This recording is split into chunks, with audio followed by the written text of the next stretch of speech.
samedi 26 novembre 2022. Chers téléspectateurs, bonsoir et bienvenue dans cette nouvelle édition. Tout de suite, dans les détails des informations de ce jour. Des enquêtes approfondies sur la gestion financière au sein de l'entreprise Jirama débuteront la semaine prochaine, a déclaré hier le président du conseil d'administration de cette entreprise.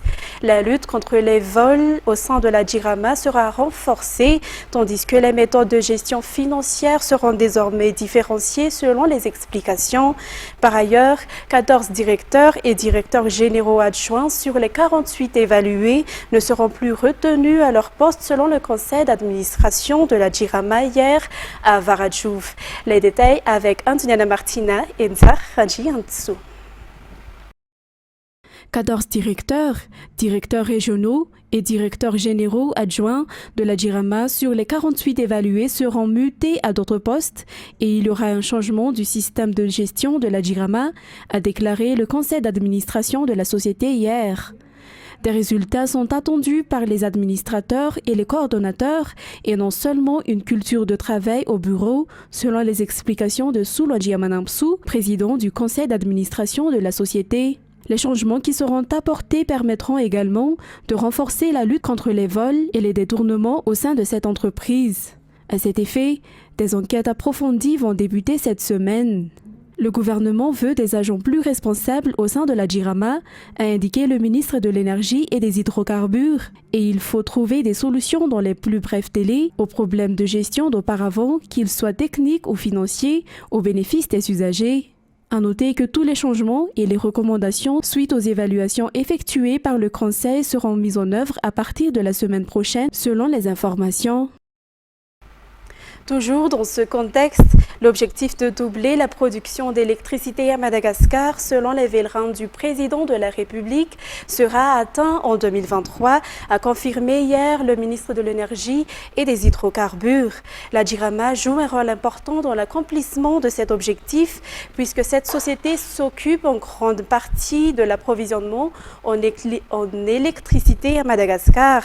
C'est la raison pour laquelle le gouvernement malgache insiste sur la réhabilitation de cette société. À cet effet, il est normal qu'il y ait des améliorations et des rectifications apportées par le conseil d'administration de l'entreprise, a déclaré le ministre. Toujours avec Antoniana Martina et Nzar Hadjiantsou. La production d'électricité à Madagascar augmentera à 692 MW d'ici fin 2022 et le gouvernement vise à augmenter jusqu'à 800 MW jusqu'à la fin de l'année 2023, comme il est déterminé dans les vélins du président de la République, Andradzwil, a déclaré le ministre de l'Énergie et des Hydrocarbures. Cependant, les services que la Jirama offre pour les usagers ne sont pas encore satisfaisants selon toujours les explications. Le gouvernement malgache a accordé également une subvention de 500 milliards d'ariars à cette société en 2021 afin de réhabiliter son fonctionnement. Pourtant, il reste encore de nombreuses erreurs constatées dans la gestion et la réhabilitation de l'entreprise, selon le ministre de l'Énergie et des Hydrocarbures. Par ailleurs, la centrale électrique à combustible achetée par le gouvernement pour la Jirama arrivera à Madagascar dans quelques semaines. Une centrale qui dispose d'une capacité de production de 105 MW, ce projet vise à réduire les charges de l'entreprise dans l'achat d'énergie auprès du secteur privé. Ensuite, les communes d'Edid et Nampani-Ouest, dans le district d'Ampani, région du Sud-Ouest, ont bénéficié de lampadaires dans le cadre de la lutte contre l'insécurité. 120 lampes Cobra de la part du ministère de l'Énergie et des Hydrocarbures ont été distribuées dans ces deux communes. La gendarmerie nationale et la police nationale, ainsi que les gardiens de la prison d'Ampani, ont également bénéficié de ces lampes solaires. Grâce à ces outils, 2 vélins du président de la République ont été réalisés selon les explications sécurité et lumière pour tous. Dans un tout autre sujet, la plateforme IFI, a réitéré son soutien au président de la République, comme l'a annoncé le président national de la plateforme, aussi sénateur de Madagascar, Richard Amanambidan, aujourd'hui, lors de sa rencontre avec les membres du premier arrondissement. Cette plateforme, qui rassemble actuellement 500 organisations dans toute l'île, a également confirmé qu'elles accordent l'importance à la relation avec la famille politique politique. Les détails avec Miarvulet Sferen et Braz Denilson. La vision du président Anjrazouil est l'une des raisons du soutien de la plateforme IFI ou ici au gouvernement actuel selon la déclaration du président national de la plateforme aujourd'hui. Richard Ramanambitan, également sénateur de Madagascar, a confirmé que l'IFI n'a pas changé dans ses principes depuis sa création en 2018 jusqu'à maintenant et affirme toujours son soutien au président de la République. L'IFI a pour devise l'amour, l'union et l'entraide. De ce fait, le président national a confirmé aujourd'hui qu'ils n'ont pas d'ennemis et font partie de la famille politique du parti TGV car ils partagent les mêmes visions et ont un objectif commun qui est la recherche du bien commun et l'intérêt de la population malgache. Le président national de l'IFI, Richard Ramanambitan, est actuellement en tournée afin de partager les grands principes de la plateforme et afin d'agrandir le nombre de ses membres. Pour aujourd'hui, le président national de l'IFI s'est entretenu avec les membres du premier arrondissement. Cette plateforme compte déjà plus d'1 million de membres à travers Madagascar et regroupe plus de 500 organisations. Ensuite, une évaluation générale des projets réalisés en collaboration avec la Banque mondiale et le ministère de l'Intérieur et de la décentralisation a été effectuée lors de la réunion des représentants de la Banque mondiale et du ministère de l'Intérieur hier. Il s'agit notamment du projet Miyond et du projet Prodigy. Le projet Miyond se concentre sur l'amélioration des infrastructures de base et des moyens de subsistance dans la partie sud de Madagascar et pour laquelle les résultats ont été obtenus, tels que la mise en place de systèmes de concertation de base dans la commune, l'élaboration des stratégies de développement de base, le renforcement de l'expertise des services communaux. Le projet Prodigy, quant à lui, se concentre sur la rénovation et l'amélioration des services publics grâce à l'utilisation de systèmes informatisés.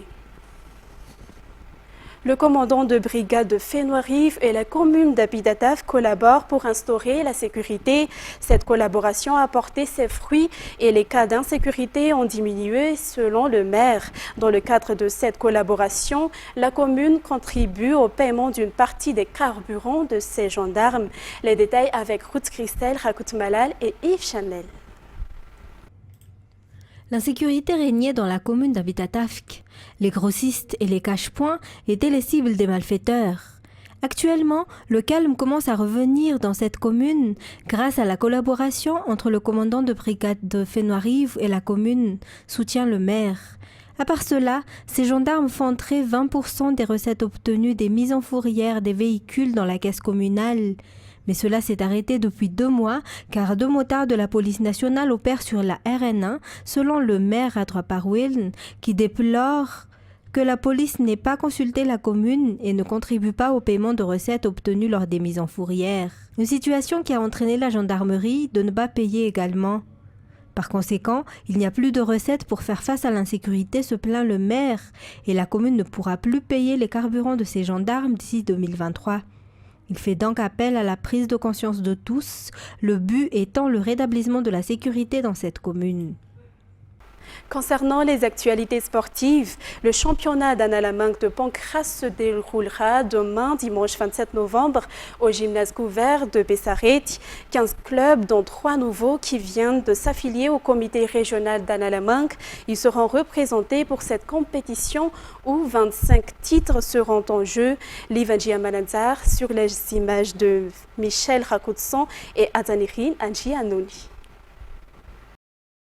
Plus de 100 combattants issus des 15 clubs affiliés au comité de Pancras d'Analamanque s'affronteront demain, dimanche 27 novembre, au gymnase couvert de Bessaret dans le cadre du championnat régional.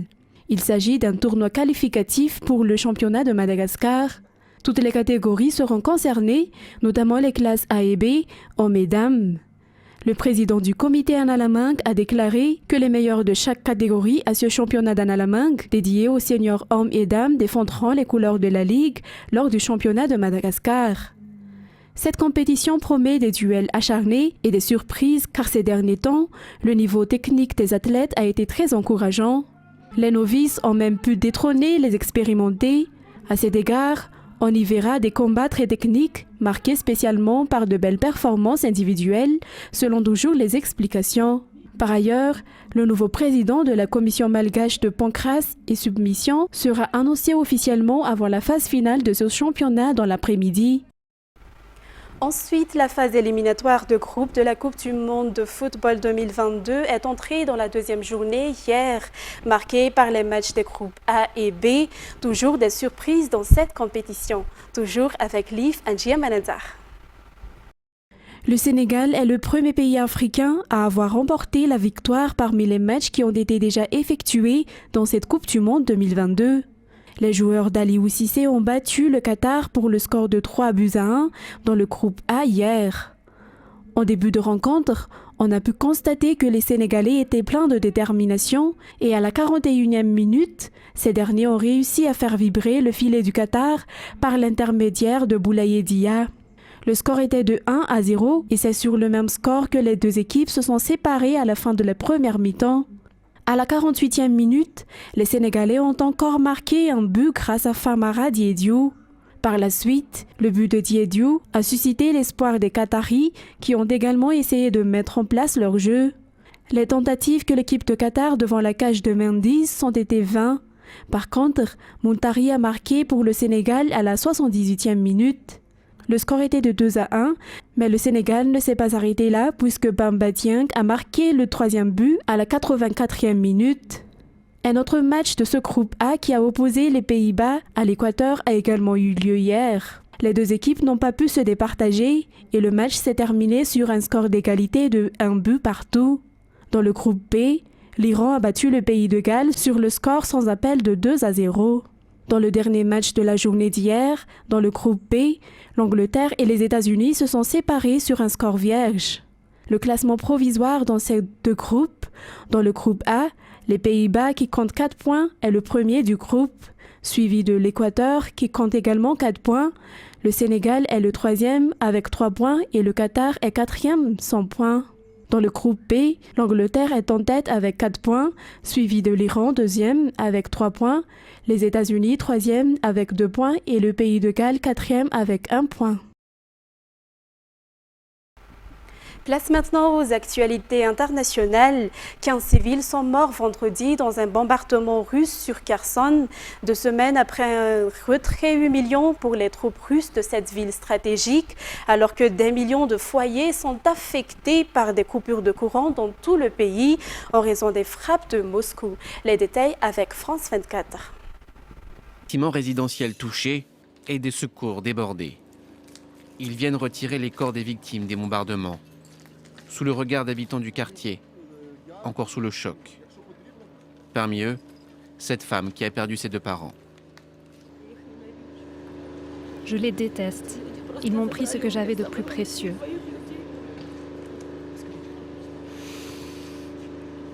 C'étaient mes parents. Mais j'ai un fils et je dois continuer à vivre pour lui. À l'intérieur, les appartements sont éventrés. Cet homme nettoie les débris comme il peut. Après l'effervescence des derniers jours liée au départ des troupes russes, la peur est de nouveau dans tous les esprits. Un obus peut tomber à tout moment, n'importe où. Voilà à quoi ressemblent les nuits de Kherson. Des bombardements répétés qui frappent la ville à l'aveugle et un bilan de plus en plus lourd. Ce 25 novembre, un bombardement massif des bâtiments résidentiels a eu lieu. Un grave incendie s'est déclaré et des dégâts ont été causés. 58 personnes, dont 22 enfants, ont été immédiatement évacuées. Le manque d'eau et d'électricité avait déjà poussé une partie des habitants à quitter la ville. Avec les bombardements, l'exode s'est accéléré. Les hôpitaux ont été évacués car ils pourraient eux aussi devenir une cible. Les tensions récentes liées à la gestion de l'océan Viking ont ravivé le très sensible débat sur la solidarité entre pays de l'Union européenne sur la migration, alors qu'une réforme présentée il y a 2 ans par la Commission européenne piétine. Les détails avec France 24. Ils ont été sauvés d'une mer déchaînée à l'extrême sud-ouest de la Crète, entassés les uns sur les autres dans des embarcations de fortune. Ces 500 hommes viendraient de Libye. Ils seraient donc passés par la route migratoire dite centrale. C'est la plus empruntée du Sud depuis le début de l'année. 79 140 personnes, selon la Commission européenne. Alors pour endiguer cette crise, les 27 planchent sur plusieurs mesures défensives. Notamment plus de coopération avec les pays d'origine et de transit, accompagnée d'une aide financière. Bruxelles finance déjà à hauteur de 580 millions d'euros cette politique. La France et l'Italie souhaitent obtenir 200 millions d'euros supplémentaires, uniquement réservés aux pays du sud de la Méditerranée. Les gardes-côtes libyens doivent être entraînés, ils doivent être équipés. Les gardes-côtes libyens doivent être contrôlés. Par qui? Par le gouvernement libyen. Qui d'autre peut le faire? Nous ne pouvons pas demander au gouvernement libyen de contrôler la côte et en même temps de ne pas lui fournir les ressources nécessaires pour le faire. Le vieux continent souhaite aussi améliorer l'encadrement de l'action des ONG. Leurs navires agissent en totale autonomie, alors l'Italie souhaite leur imposer un code de conduite. Rome plancherait même sur un plan législatif comportant des sanctions envers les organisations. L'Allemagne, de son côté, refuse que leur soient imposées des limites. Les différends entre les 27 concernent aussi d'autres routes migratoires. La route de la Turquie en Méditerranée orientale et la route de l'Atlantique en Méditerranée occidentale continuent également à subir une pression constante. Et en particulier la route des Balkans occidentaux, qui a connu une augmentation spectaculaire des chiffres cette année. La route des Balkans, c'est celle qui relie la Turquie à l'Allemagne, en passant par la Grèce, la Macédoine, la Serbie, la Croatie, la Slovénie et l'Autriche. Depuis le début de l'année, 130 000 personnes l'ont empruntée de manière irrégulière. C'est 168% de plus que l'an dernier. Une route qui relance le débat sur la relocalisation, un mécanisme temporaire de solidarité lancé en juin dernier. Une douzaine de pays prévoyaient alors d'accueillir 8000 demandeurs d'asile en un an. Un mécanisme qui est aujourd'hui au point mort. Et pour clôturer cette édition, trop peu nombreux ou trop chers, les hébergements pendant la Coupe du Monde au Qatar ont beaucoup inquiété les supporters. À leur arrivée, c'est une agréable surprise pour certains et une déception pour d'autres. Toujours sur les détails de France 24.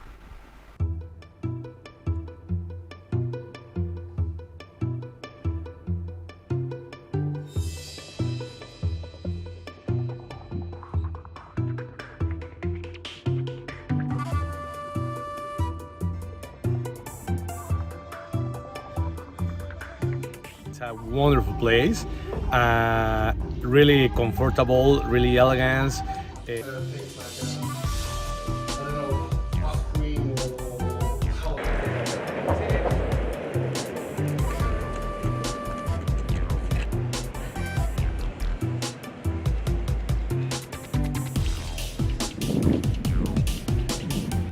In comparison to what I saw during the booking, because there was just something like 3 or 4 pictures about the place, it wasn't inviting. However, the most important thing for us was the price, the comparison of the standard between the comparison between the standard and the price, and it was the most reasonable place. And I'm positively shocked when I saw it.